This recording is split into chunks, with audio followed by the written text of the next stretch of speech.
Welcome back to Mental Game Live. Here it is, December 4th. It's we'll dive into some Mental Game Live stuff today. We're going to talk about some cool things. I got a dear friend of mine coming on, Dr. Ginger Gilmore, who's the director of behavioral medicine at the University of Alabama Athletics, and we had a pretty good weekend this weekend. We've had a pretty good year, and a year of mental health and treatment and coaching development and player development. If you're following me on Instagram Live or TikTok Live and you want to get in on this and you want your questions answered, please hit me up on my YouTube channel, Mental Game Live. We're going to dive into what the elements are and what it's all about, and that's what's cool. So I'm going to talk about a couple questions that we've had sent in over the time.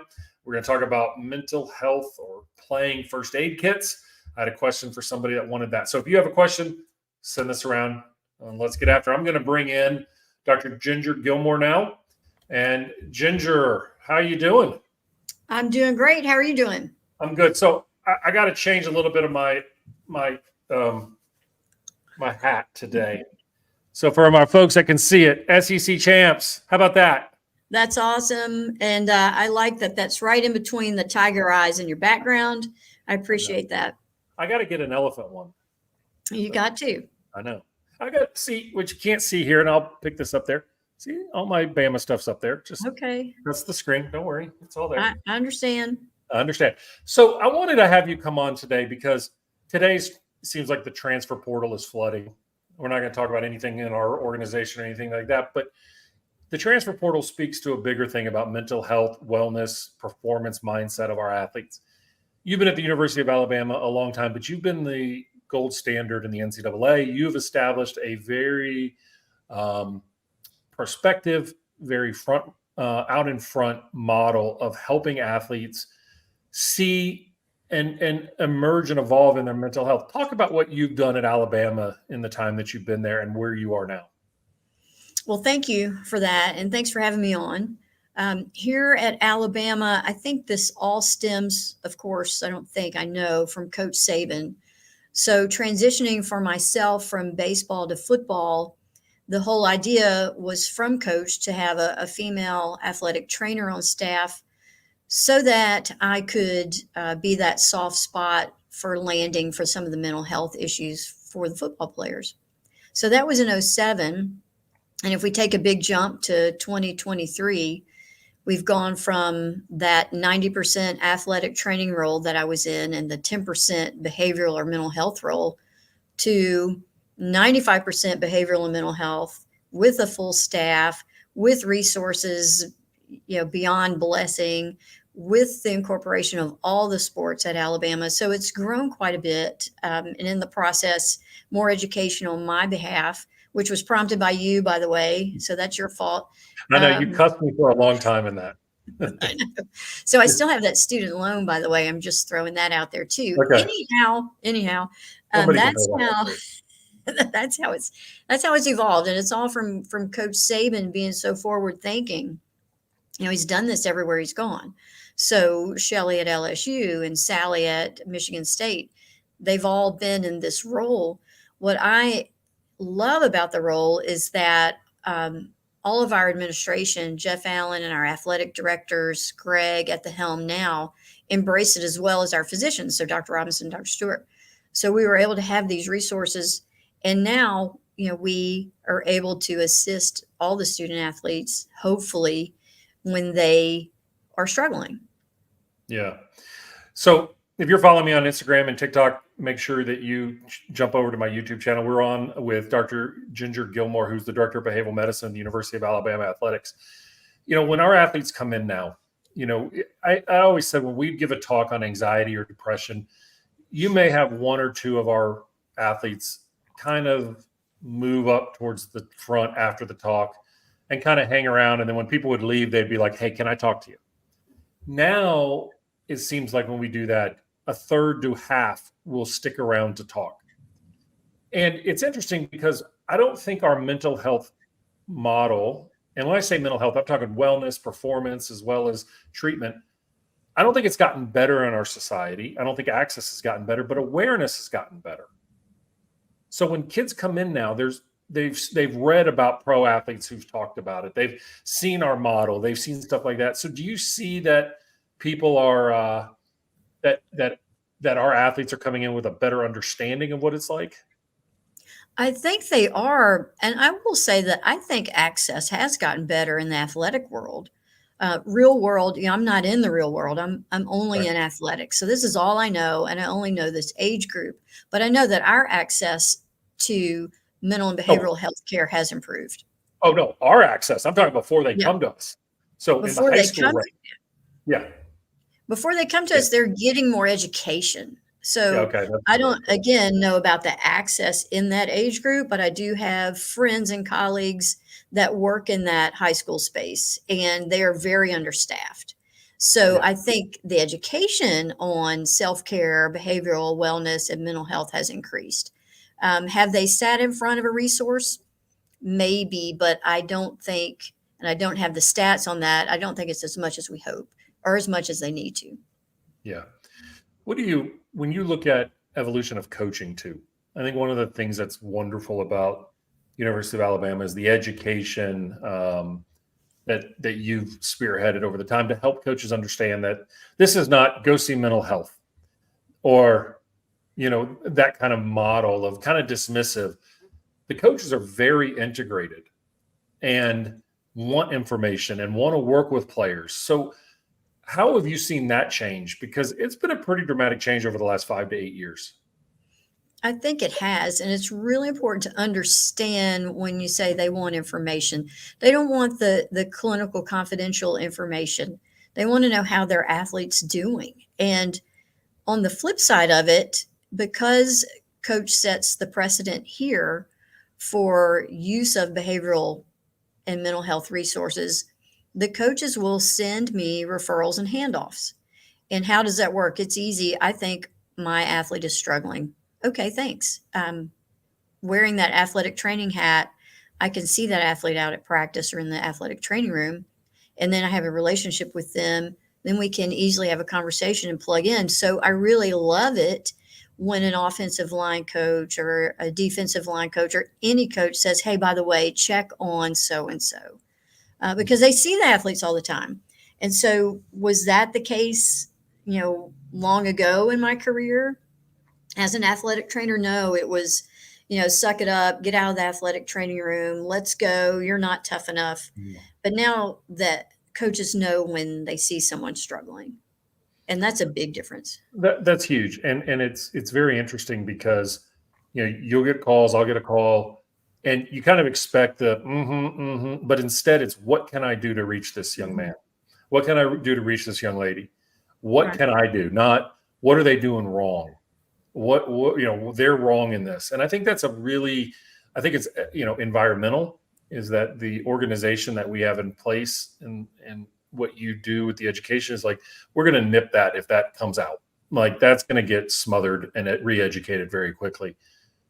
But it's interesting to see the players who leave who come back. One of the things they talk about is having that support because when they go to professional sports they don't always have it.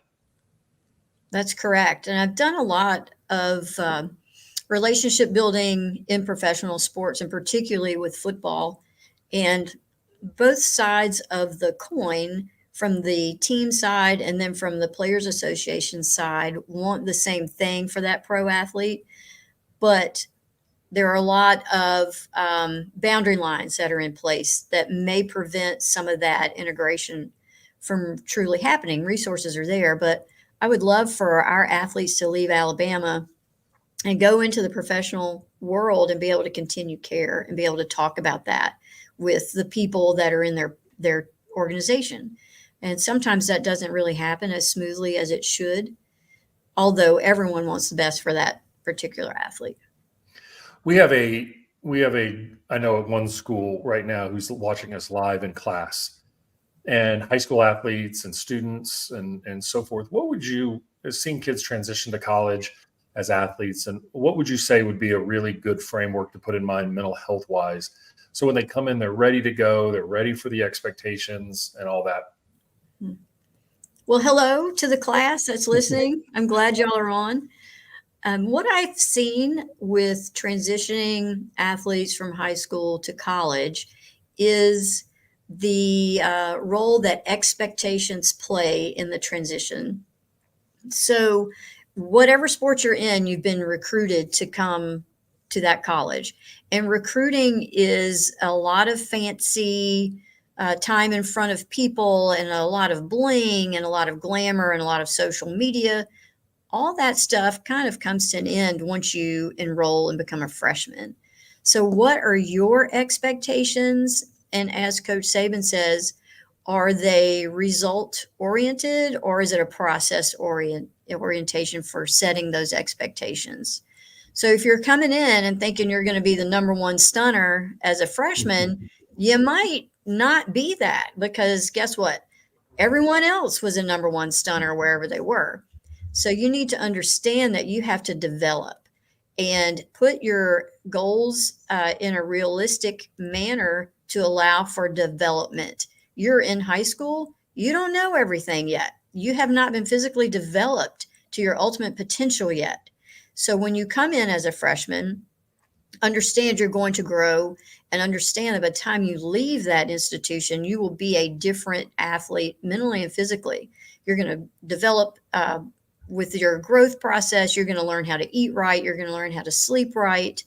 And you're going to learn the game and master your craft. I know the age group in high school loves to say that. All the recruits I meet with talk about mastering their craft. Well, that takes a while. You have to have repetition, repetition, repetition. So set your expectations realistically. Don't think you're going to come in and as a freshman be Kool-Aid McKinstry or whatever sport you're in, be the best person in the world. You've got to develop and grow. Yeah. What do you see on the what do you see in the future? I mean, you and I sat down 10 years ago and I said, there's going to be a whole department. Remember, we talked about that. And I said, it's rolling. Where do you see this continuing to evolve, particularly with, I'll say, the amount of money in college sports, particularly in the Power 5 conferences? Is it still Power 5? Are we 4 now? I don't know what's happening with Pac-12. Yeah, with the big conferences. And then, but there's also really good support for the non-Power 5s, the Group of Fives, and other that. What do you see the evolution? What are you seeing on the agenda? What are you seeing coming that we can be prepared for from a mental health and mental first aid kit type of mentality? From a mental first aid kit type of mentality for all sports, one thing we need to be prepared for is dealing with the circle that comes with the student athlete. So the circle of influence or the circle of relationship. And so that includes family members or guardians that now have more of a say in the student athlete's career with NIL for all sports. So we're not just talking football, but with the ability to generate cash flow from all sports while in college, you're going to have people to manage. So do you get agents earlier? What happens? And if there's some friction that's caused within that circle of influence or circle of relationship, how can you manage that as it stresses out the student athlete? So can we help train the student athlete so not to have the negative repercussions from that? Otherwise, on the horizon, what I would love to see is better integration for behavioral health and wellness in athletic departments, and helping people understand how to do that, and maybe upsetting the industry a little bit by researching and investigating what you can share and what you can't share. There's such a big line and a chasm between mental health care providers and those that might need some shared information to build a scaffolding of support around the student athlete. Can we come to an agreement and understand that the athlete can give consent to share things, and it can actually help them in their relationship and walking through their daily course of life? That's such a big issue, and is a conversation I've had with a professional organization I consult with, of changing the model so that mental health is not the back room, shut the door, locked vault. We can refer out for that and we can create that environment, but the reality is it's integrated care. One of the things I love is that, my offices, your department are right off of the athletic training room, where it's a hub. It's interactive. It's there's communication. There's a lot of times we do drive-bys as somebody's on the table, and I've said this forever. There's no better sports psychologist in an athletic department than the athletic trainers. Mhm. They hear the good, the bad, and the ugly of every player. The players telling them where they are. You guys are reading that, and so that kind of integrated model is okay. It's not threatening if somebody sees me walk through the training room and talk to somebody. We may be talking about music, we may be talking about Netflix, but nobody's like, oh, there he is, Mhm. oh God. And that integrated model helps because players understand.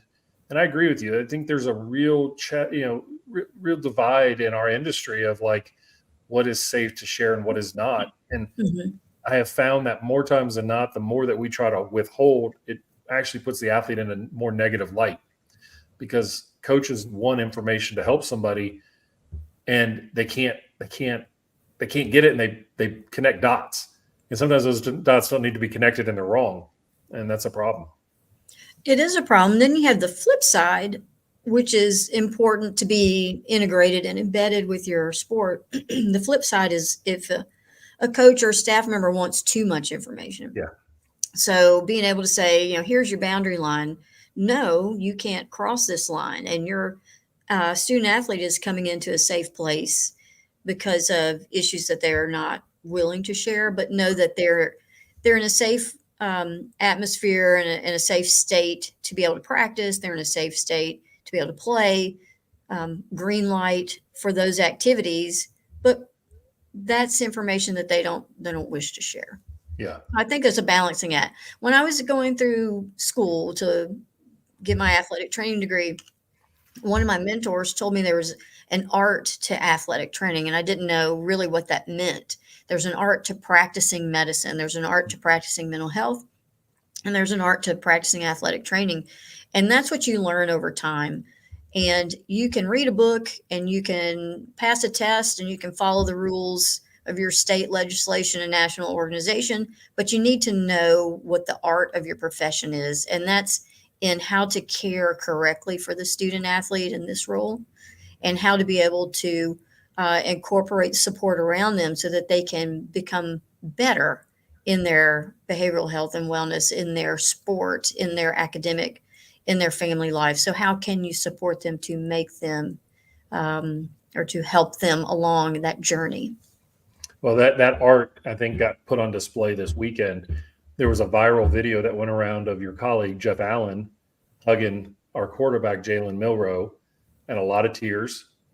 And it was a really positive, a real positive display of the power of athletic trainers and sports medicine and the connection to an athlete. I mean, we could have gone around the field and shown 10 of those, 15 of those. Talk about that for a minute, like that connection to a player. Well, in response to that clip, I believe someone else was also in the clip after Jeff Allen. He was a little As bit a taller. former bench rider, you have to always know where the cameras are.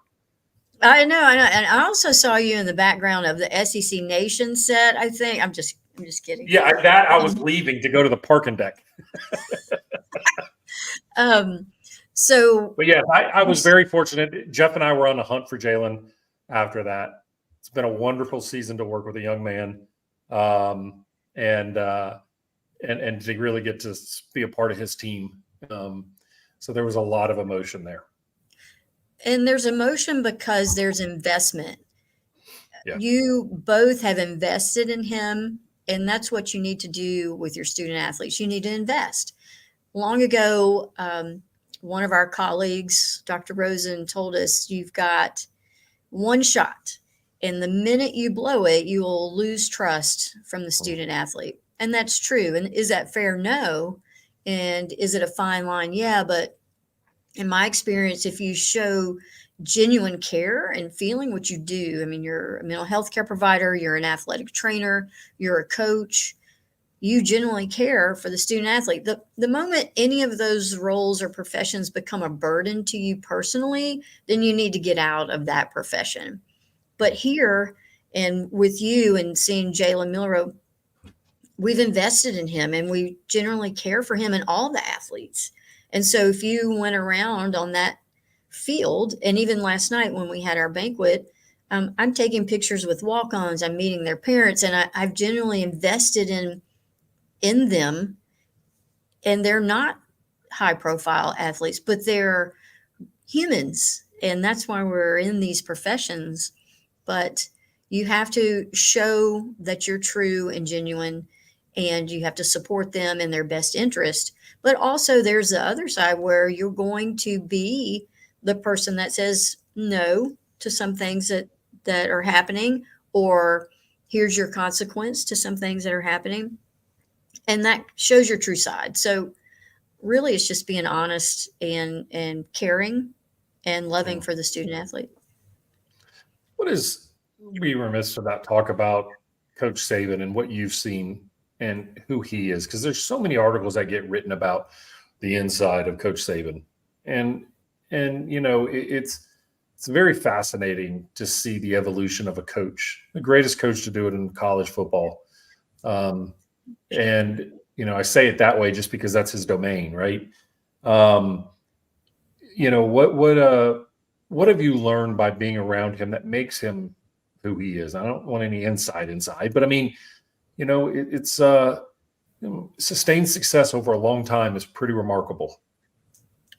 It really is. And I've worked with a lot of coaches in my career. And I will say that Coach Saban is the GOAT, right? But he's humble enough to listen to ideas. And so he is smart enough to know that everyone who has a role in his organization has some insight in whatever area they work in. So I can recall after we lost a national championship to Clemson, the whole staff, everyone was brought into the team meeting room, and he sat there or stood up there and talked to us and said, look, we didn't win. This is not going right. I want everyone to review their areas and do a self-assessment and come up with ways to improve. And I need you to know what those ways are by blank. And we had a date. And so we're like, oh boy, we better self-assess. So he does that all the time. And he has such a great routine. I love that, being under his schedule. You always know what's going on and how the day is going to run. So he's a creature of habit. He puts the student athlete first, and he listens to insight of others. He doesn't think he has all the answers to everything. He's willing to hear the education, the knowledge base, the data that you have to offer. People see him yelling and screaming on the sidelines. Mm-hmm. They don't understand the real story there, though, do they? No. So when we first started with Coach in 2007, one of our dear friends and colleagues let us know that you're probably going to get it from him. It's going to be your turn and you're going to get it. And when I say get it, means that he's probably going to rip you, but it's not personal. And if it's a student athlete having a heated one-way discussion from Coach, he always follows up with a very low-key follow-up conversation where he builds the player up and then describes the approach or the correction that he was talking about. So I think that's really smart. It's never personal, and there's always a follow-up. And he never holds a grudge. He does not hold a grudge. So at the end of the day, it's over, which was good to know in 2007, because you could ruminate on that, for weeks and weeks. If it's your turn to get it, you're thinking, oh boy, and staff is just as you're fair game. Staff is fair game. I remember one of my first times that he got on to me. He told me I could go back to baseball, and I was running across the field, and it said, if something, you can just go on back to baseball. I'm like, oh, okay, well, I'll do that better next time. Yeah, it's funny, right? I mean, it's players got to learn. We all have to learn, and he doesn't do it as a power dynamic. He truly believes, and I know this. He truly believes that he is contributing to you reaching better. If he doesn't share that, he's failing you. Right. And he's so observant. He doesn't miss anything. It's remarkable. Mm-hmm. And it's very hard. People want to replicate. I'm going to be honest with you. It's very hard to replicate him because very few people have the willingness and the ability to be so organized that he has the energy and still be able to function in other elements of life. Mm-hmm. There are things that we can learn from him. One is that he's more committed. He's more committed to the development of people than anything. And when we see process and we see people failing, he's frustrated because they didn't perform like he knew something before. It wasn't the outcome. It was something that broke down before that he wanted to reinforce. And that's why players play well. That's why there's a surge happening and he's evolved. I mean, this year's a perfect example of an evolution of a coach that probably most people would say he's going to, keep going his own way. He evolved on the way he coached players. You're exactly right. He evolved, and he genuinely cares about the player more than he cares about the job. Yeah. And he does feel a personal failure if someone doesn't reach their potential. Yeah. And that means obtain their degree, obtain a vocation after football. And, we haven't had success all the time with individuals, and it does hurt because of the genuine care from the staff and from coach for the individuals. And he'll bring up, examples in his coaching career of things that could have been better, or an athlete that didn't reach their potential. And he still remembers those particular issues. And he wants everyone to succeed and be the best person they can be. And then football can come along later. Yeah. So we've got a busy month and a half. We do. It's very busy. We have exams next week for all student athletes, so that's really important. Stressors have increased across the board for other sports. And then we've got to manage practice and a holiday, and then a trip out to California for football. Yeah, it's going to be great. When was the last time you were at the Rose Bowl? 2009. Remind me. So 2009 was Texas, right? Yes. National title game. That was Coach's first national title at Alabama. And we stayed in Orange County, and we practiced and then went over the night before to Pasadena. And it was a great game. We had a great defense. We had a great offense. It was just so and after the clock ticked down, we're like, we just won a national championship. And we were, 3 years into it? 7, 8, 9? That was our third season. So we really didn't know what we were doing from a staff. We're like, oh my gosh, we're just doing what coach wanted us to do. And then here's this great opportunity.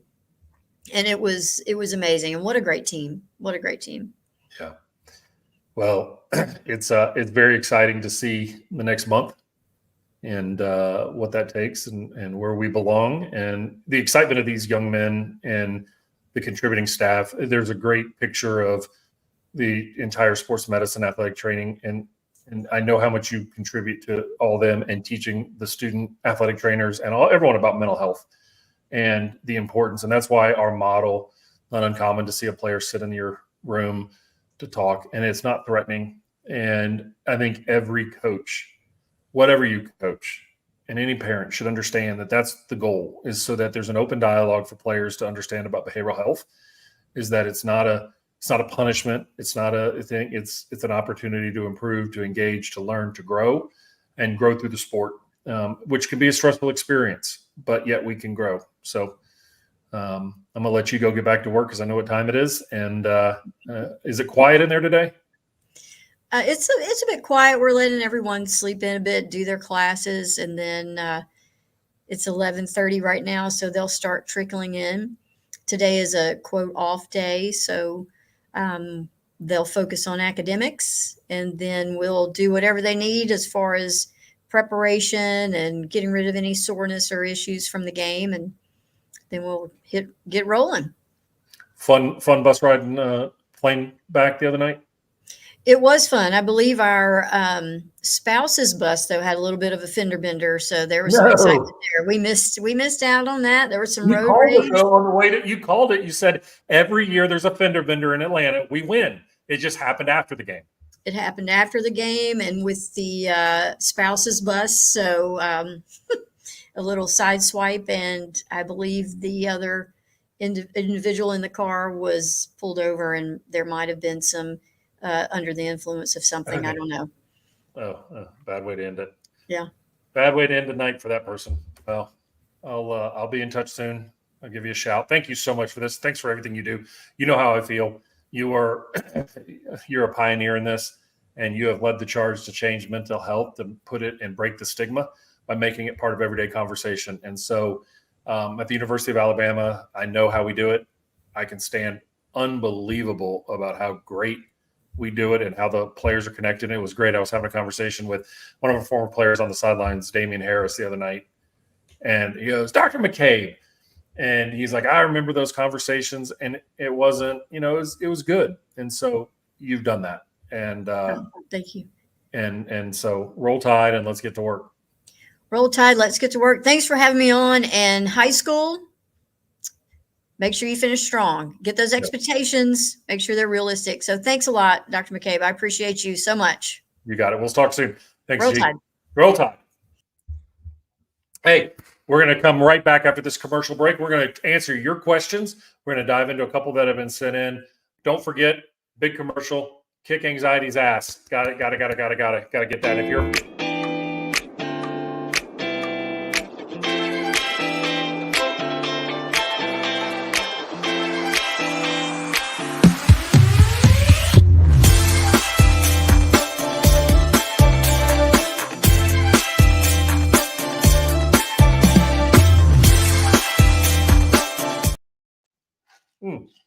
Sorry, I was taking a little quick drink there.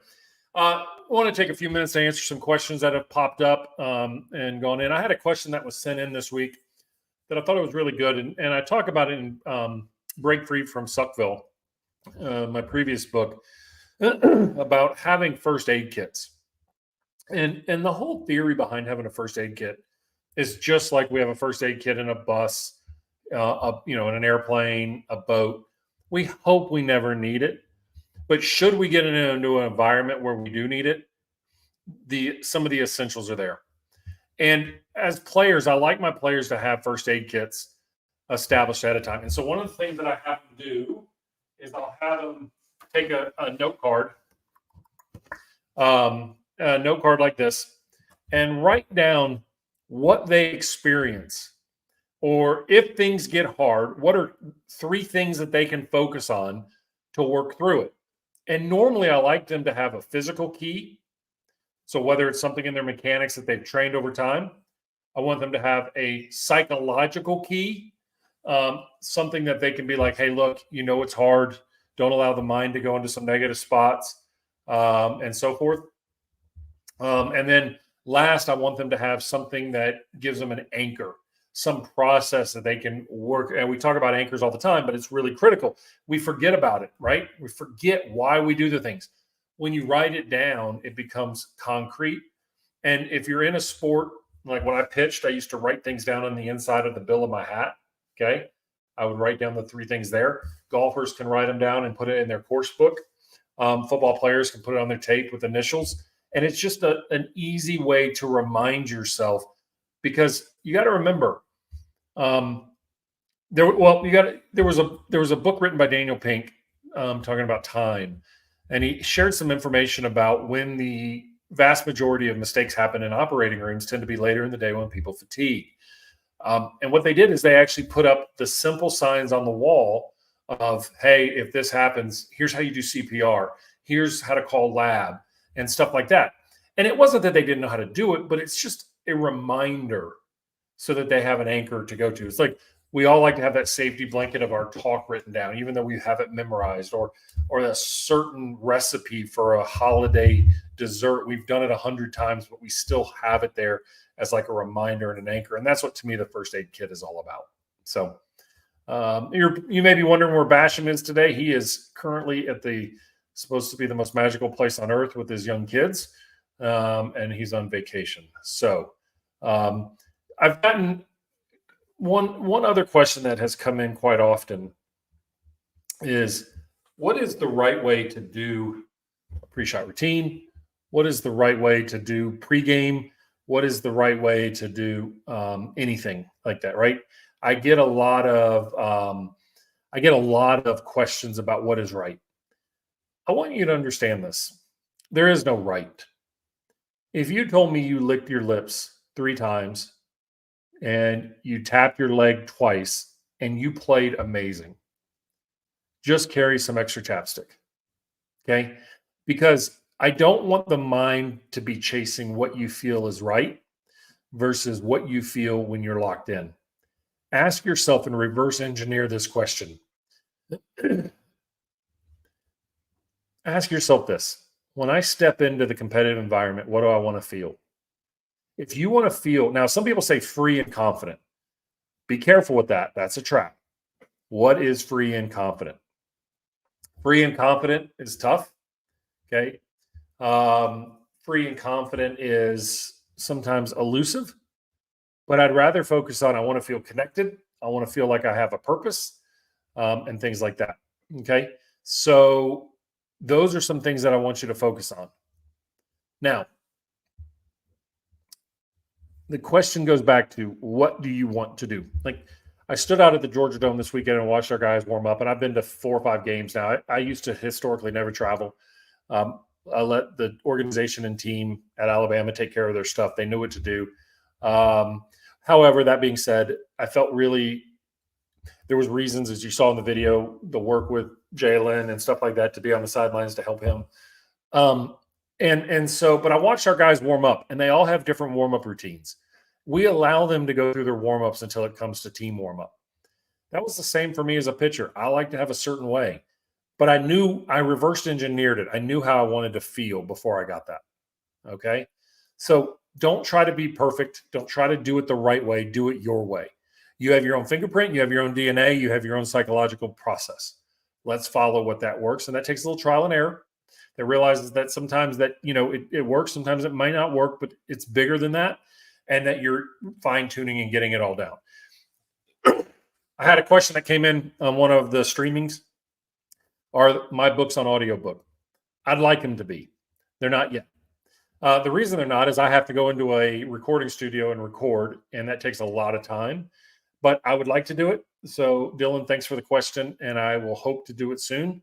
But I would still encourage you to purchase it and read it, because we do know, even though audiobooks, and I'm a massive Audible fan, we retain more information when we read it. Let's talk about a question that came in about talk about playing when you have the lead. How do you manage thoughts and feelings? There's a lot of really good discussions on players about what it takes to have kind of a finishing mindset, a closing mindset. My experience is that when players get the lead, what happens is the mind starts going to the future and starts asking the question, what happens if I lose this lead? As if winning is a guarantee and winning is a certainty. If you reframed what that moment was, that I have the lead and that winning is hard. I remember playing billiards back when I was playing at LSU. And I'll never forget one of our shortstops. He was an All-American, first-round draft pick. And he used to always say, when we played billiards, he used to always say, the hardest ball is the 8 ball, the last ball on the table. The hardest 3 outs in baseball are the last 3. Well, the hardest part of golf is when you have the lead.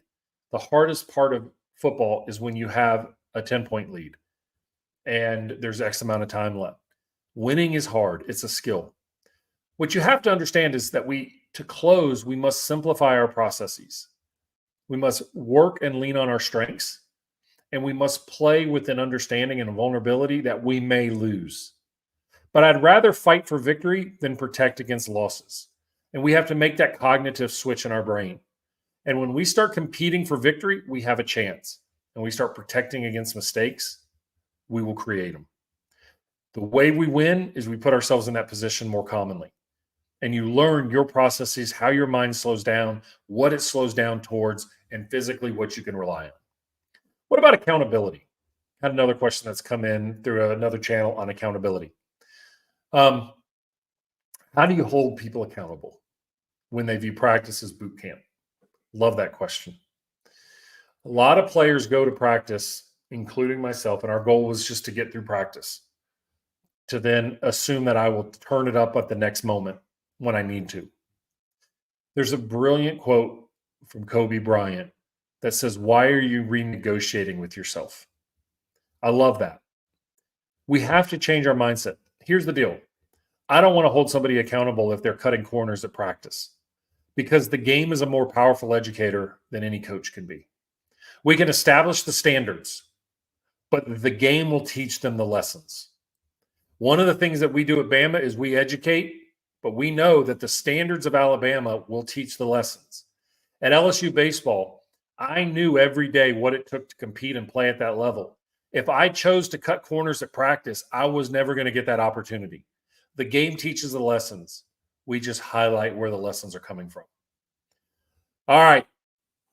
I'm going to wrap up there. 45 minutes, some brilliant conversation. Make sure you keep a follow of, and I think you can follow Dr. Gilmore on different social media platforms. She's not very active on social media because she's working all the time.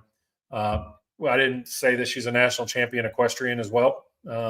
So she spends a lot of time performing her craft and doing that. So very excited about the SEC championships. It was a wonderful experience on the field to share the joy and the excitement of those individual players and the coaches who made some amazing transformations this year and became unstoppable. We've got our work to do. We got one game. And if we get fortunate enough to earn a second one, we'll do it. But we've got one game coming up here at the end of the month, and we'll be ready. And I'll be out there, and we'll be taking pictures and sending out content for Mental Game Live and sharing what it's all about.